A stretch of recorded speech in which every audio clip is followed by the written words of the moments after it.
చూస్ country delight, live better. ఇప్పుడే country delight యాప్ని download చేసుకోండి. నిజంగా 76 అన్నారు కాబట్టి కొన్ని సినిమాలు చూద్దాం. ఆయన 100 డేస్ ఆడిన సినిమాలు ఇప్పుడు కూడా మనం టీవీలో చూస్తూ నవ్వుకుంటూ ఎంజాయ్ చేసే సినిమాలు.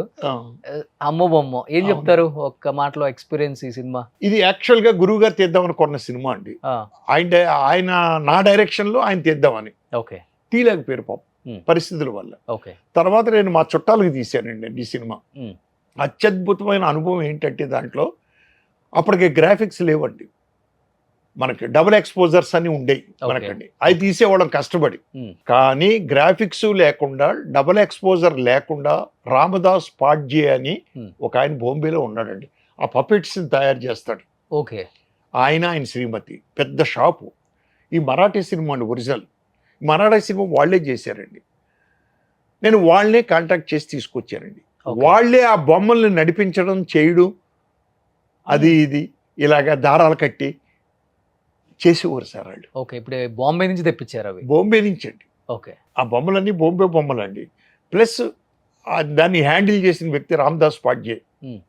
ఆయన శ్రీమతి రామదాస్ పాడ్జే ఇద్దరు 30 డేస్ ఇక్కడే ఉన్నారండి. కానీ ఎటువంటి టెక్నాలజీ లేదు కదా అప్పుడు. అలాంటి సినిమాలు తీసినప్పుడు ఎలాంటి కాంప్లిమెంట్స్ వచ్చాయి ఇండస్ట్రీ నుంచి మీకు? నాకు అత్యద్భుతం కాంప్లిమెంట్స్ వచ్చినాయండి. గ్రాఫిక్స్ లేకుండా చాలా బాగా తీశారు అని. నాకంటే ముందు గొప్పగా తీశారు కదా సార్ ఆయన విఠలాచారి గారు. అవును, అయ్యో మహానుభావుడు. ఆయన కాళ్ళకి నమస్కారం పెట్టాలి మనం అండి. వాళ్ళందరూ ఇన్స్పిరేషన్ అండి మాకండి. నేనే ఆశ్చర్యపోయాను. ఏంటి ఇప్పుడు గ్రాఫిక్స్ లేవు, డబుల్ ఎక్స్పోజర్ అని ఉంటుందండి. డబుల్ ఎక్స్పోజర్ అంటే ఇప్పుడు మీకు తెలిసే ఉండొచ్చు, బహుశా ఈ ఎంటీది ఎక్స్పోజ్ చేస్తాం. తర్వాత ఆ డార్క్ కట్టెల్లో దీంట్లో బ్యాక్గ్రౌండ్లో ఆ బొమ్మ ఇలా నడుచుకుంటూ వస్తున్నట్టు మనం ఏం చేస్తామంటే తాడుతో చేస్తాం. ఈ రెండు కలిపి ప్రింట్ చేస్తాడండి వాడు. ఆప్టికల్ వర్క్ అంటాం దీన్ని, ఆప్టికల్ వర్క్ అంటాం. అప్పట్లో అది కూడా చేయలేదు మేము అండి, ఇది డైరెక్టే. సూపర్. అందుకే ఇవన్నీ సూపర్ అసలు ఇప్పటికి కూడా. నెక్స్ట్ ఇద్దరు కిలాడీలు. ఫస్ట్ తెలుగు ఇంట్రడ్యూస్ చేసిన డైరెక్టర్ మీరే. సుమన్ గారిది ఫస్ట్ పిక్చర్ తెలుగులో. ఇది ఎలా జరిగిందంటే భరద్వాజ గారు నన్ను సినిమా చేయాలని పిలిచారండి.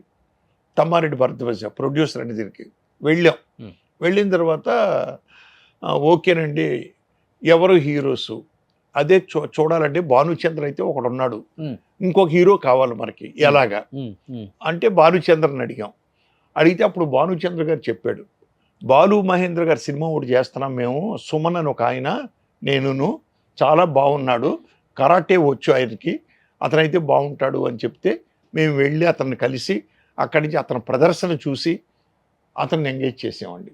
మీరు చూసినప్పుడు సుమన్ గారు అసలు ఎలా ఉండేవాళ్ళు సార్? అరెస్ట్ అవ్వకపోతే సూపర్ స్టార్, ఇక్కడ one of the super star అండి. అసలు అద్భుతంగా ఉండేవాడు. అలా జరిగిందండి.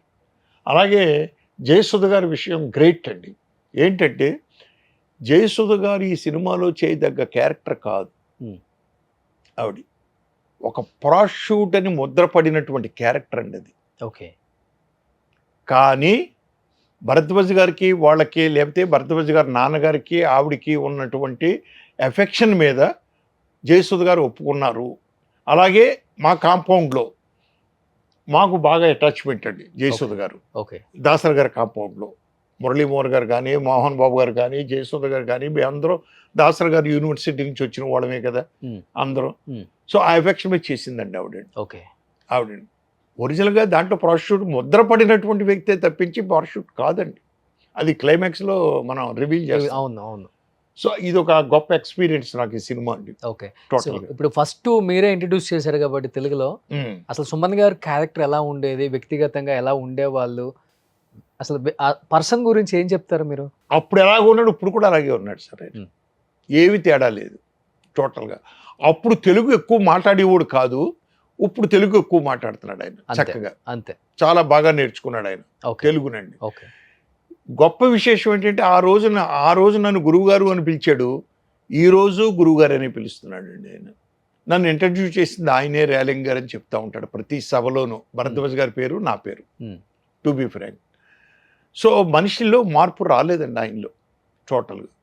మార్షల్ ఆర్ట్స్, మంచి హైటు, మంచి కలరు, మంచి అందంగా colour. ఉంటాడు, ఇంకా పెద్ద స్టార్ హీరో అయిపోతాడేమో అని ఇరికించింది ఆయన కేసులో. అది తెలియదు సార్, ఆ కేసు వివరాలు నాకు అస్సలు తెలియదండి మరండి. బాధ అనిపించలేదా ఫస్ట్ నేను ఇంట్రొడ్యూస్? బాధ వేసిందండి, ఆ. కేసులో ఇరుక్కోవడం అంటే అసలు ఎంత బాధ వేసిందంటే అంత బాధ వేసిందండి టోటల్గా. కానీ ఏమీ చేయలేని పరిస్థితి. వివరాలు తెలియవు నాకు అప్పట్లో, డీటెయిల్స్ మద్రాసులో. కనుక్కోవడానికి కూడా ట్రై చేయలేదా మీరు? ట్రై చేయలేదండి మేమండి. ఎక్కడో ఆయన ఉండేవాడు మద్రాసు దాటి ఎదరా. తర్వాత షూటింగ్స్కి మద్రాసు వరకు పరిమితం చేశారు, ఆ బోర్డర్ దాటి వెళ్ళడానికి ఇల్లేదు అనండి.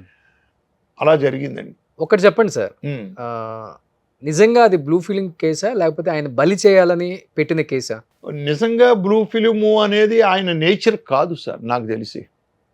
ఆయన నేచర్కి అది కాదు నాకు తెలిసి. ఏదో సంథింగ్ బిహైండ్ ఈస్ దేర్ డెఫినెట్గా. బలి చేయాలి, no doubt at all. Okay, అదే చాలు ఆన్సర్. సుమన్ టీవీలో మీ పర్సనల్ అండ్ బిజినెస్ ప్రమోషన్స్ కోసం కింది నెంబర్కి కాంటాక్ట్ చేయండి.